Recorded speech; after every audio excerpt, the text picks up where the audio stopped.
मोदी शाह के करीबी पर अय्याशी के आरोप, बेहद करीबी पर वो आरोप जिसने पूरी भारतीय जनता पार्टी को हिला दिया। अब मोदी जी आप ही बताइए, इस बेटी को, उत्तराखंड की बेटी अंकिता को इंसाफ कब मिलेगा? क्योंकि आरोपों की आंच अब मोदी जी आप ही के करीबी दुष्यंत गौतम तक पहुंच चुकी है। और ये आरोप हमारे नहीं है, ये आरोप हरगिज भी हमारे नहीं है, ये आरोप है इन मोहतरमा के। और ये मोहतरमा जो ऑडियो सुना रही हैं, ये हम आपको पूरा सुना भी नहीं सकते क्योंकि ये ऑडियो बेहद आपत्तिजनक है। और ये जो महिला आपको दिखाई दे रही है, ये महिला जो हैं बीजेपी के ही एक पूर्व विधायक, उनकी खुद को पत्नी बताती हैं। आरोप बेहद संगीन है। और पूर्व विधायक कौन है? पूर्व विधायक है सुरेश राठौर, जिनकी रिकॉर्डिंग का दावा यह कर रही है। और उसी रिकॉर्डिंग में सुरेश राठौर यह बता रही हैं कि नाम ले रहे हैं किसका? दुष्यंत गौतम का, कि उस रात वो वहीं पर थे जब अंकिता को अपनी जिंदगी से हाथ गंवाना पड़ा था। अंकिता भंडारी हत्याकांड बहुत बड़ा सवाल बन के खड़ा हो गया। लेकिन कहीं आपने इस मुद्दे पर, इस खुलासे पर चर्चा देखी? कभी किसी देश की होनहार मीडिया ने इस पर सवाल पूछा? क्योंकि कुछ घंटे पहले यह सवाल सामने आया था कि बीजेपी का एक दिग्गज नेता जिसका नाम गुट्टू भाई है, यह गुट्टू भाई कौन है?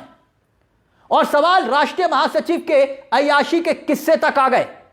अय्याशी, मर्डर, ऑडियो, वीडियो, ये तमाम वाक्य एक एक करके सामने आने लगे और दावे बीजेपी के नेता कर रहे थे। 18 दिसंबर 2022 को उत्तराखंड में अंकिता, जी हां, अंकिता भंडारी की जान गई।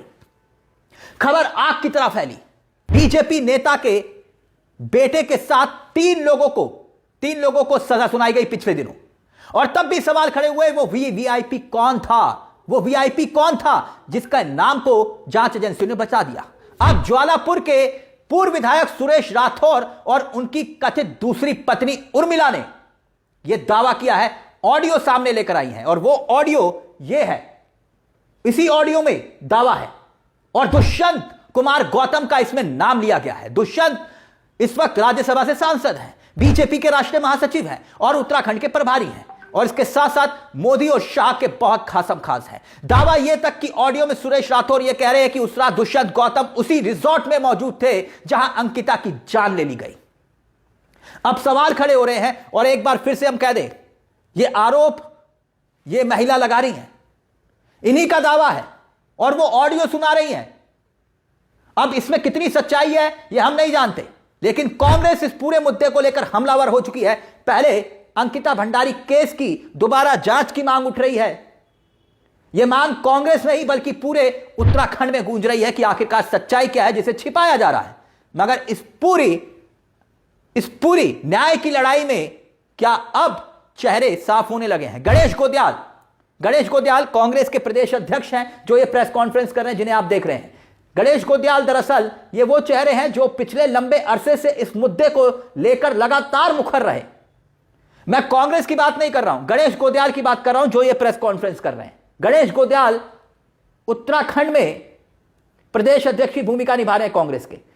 अब सवाल धाकड़ धामी पर है। धाकड़ धामी क्योंकि ये गणेश गोदियाल दिल्ली आए, दिल्ली में आके इन्होंने प्रेस कॉन्फ्रेंस की क्योंकि ये जानते थे कि उत्तराखंड में कई ऐसे जो पत्रकार तथा कथित हैं जो सिर्फ धाकड़ धामी बोलते हैं और उन पर विज्ञापन की बरसात होती है। इसलिए इनको दिल्ली आकर प्रेस कॉन्फ्रेंस करनी पड़ी और बताना पड़ा कि आखिरकार उत्तराखंड में चल क्या रहा है। बीजेपी के एक बड़े नेता का नाम आ रहा है, सुनिए जरा। साथियों, ये जो वीडियो आप लोगों ने देखी, इस वीडियो ने पिछले 2 दिनों से उत्तराखंड में धूम मचा रखी है। आप लोग को इस वीडियो में जो कहते हुए जो कह रही हैं, ये स्वयं को सुरेश राठौर, जो कि भारतीय जनता पार्टी के पूर्व में विधायक थे, उनकी पत्नी के रूप में ये अपना परिचय देती हैं। और ये कहती हैं कि सुरेश राठौर जी के ऑडियो रिकॉर्डिंग इनके पास है, जो वो भी सोशल मीडिया में है, लेकिन वो बहुत ही इस तरह के हैं कि हम उनको यहाँ पर नहीं दिखा सकते हैं। हम कांग्रेस के इस प्लेटफॉर्म का उपयोग उस तरह की हल्की बातों के लिए यहाँ पर नहीं करना चाहते जो इन दोनों के बीच की बातें हैं। और सामाजिक रूप में उसको दिखाना भी बहुत बड़ा दिल चाहिए उसके लिए। मेरे पास तो नहीं है ऐसा दिल। अंकिता भंडारी केस में आरोप लगाते हुए पूर्व जिला पंचायत सदस्य आरती गौड़ बीजेपी से इस्तीफा दे देती है। क्यों? बीजेपी के पूर्व विधायक सुरेश राठौर ने आरती गौड़ का नाम क्यों लिया? क्यों क्यों यह कहा कि बीजेपी के राष्ट्रीय महासचिव के कई ऑडियो वीडियो आरती गौड़ के पास है? क्या वाकई ऐसा है?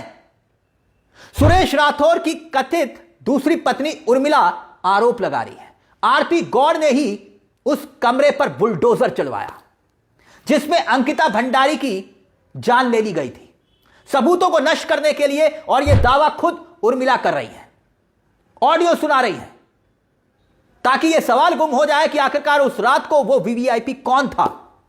यह तमाम खबरें आप देख सकते हैं, अखबारों की सुर्खियां आपके सामने हैं, एक एक करके तमाम सुर्खियां आप देख सकते हैं। और तमाम अखबारों की सुर्खियों में यह सवाल गूंज रहे हैं कि आखिरकार जो धामी है, लव जिहाद, लैंड जिहाद, थूक जिहाद, फूक जिहाद की जद में जिन्होंने उत्तराखंड को डाल दिया, खुद को धाकड़ धामी कहलवाते हैं, क्या मीडिया पर करोड़ों के बजट फूक देने वाले धामी आला कमान से यह कहने की अब हिम्मत जुटा पाएंगे कि जब तक जांच नहीं होती तब तक दुष्यंत गौतम को उत्तराखंड से दूर रखा जाए? मैं फिर कह रहा हूं, यहां जांच की बात है। वैसे धामी से उम्मीद बेईमानी है। जब धामी अपने खुद कैबिनेट मंत्री, इनकी कैबिनेट में एक मंत्री है गणेश जोशी, भ्रष्टाचार के ऊपर से लेकर नीचे तक संगीन आरोप हैं, आय से अधिक संपत्ति का मामला है, लेकिन फिर भी विपक्ष, क्योंकि वहां पर मित्र विपक्ष है, इसलिए इनकी कुर्सी सलामत है।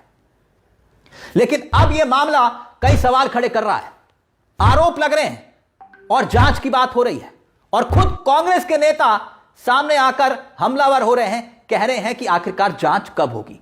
सुजाता पॉल है कांग्रेस की एक और चेहरा, वो भी सुनिए क्या कह रही है, सुनिए जरा। आज समय है कि उत्तराखंड की बेटी को न्याय दिलवाया जा सके। रेणु बिष्ट को बचाया गया, आज उन्हें विधायक बना दिया गया है भारतीय जनता पार्टी के द्वारा। उनके ऊपर साक्ष्य मिटाने के आरोप पूरे उत्तराखंड ने लगाए। आज आरती गौड़ का नाम फिर से सामने आ गया, तब भी आया था, और साथ ही उसमें उर्मिला राठौर को सुरक्षा दी जाए ताकि उनके साथ कोई अनहोनी ना हो। उनकी पर्सनल प्रॉब्लम क्या है सुरेश राठौर के साथ, उसको इसके साथ ना मिलाया जाए। और अगर उन्होंने वो ऑडियो तब की सुनाई है तो गट्टू यानी कि दुष्यंत गौतम को हिरासत में तुरंत लिया जाना चाहिए। ये केस कब खुलेगा और इसमें जांच कब शुरू होगी और कब हिरासत में लिए जाएंगे गट्टू यानी दुष्यंत गौतम, आरती गौड़, रेणु बिष्ट और जो कोई भी अन्य इस हत्याकांड में शामिल है, संदिग्ध है, उसका कोई भी इसमें रोल है। ये सवाल है मेरा मुख्यमंत्री पुष्कर सिंह धामी जी, न केवल आपसे परंतु प्रधानमंत्री नरेंद्र मोदी आपसे।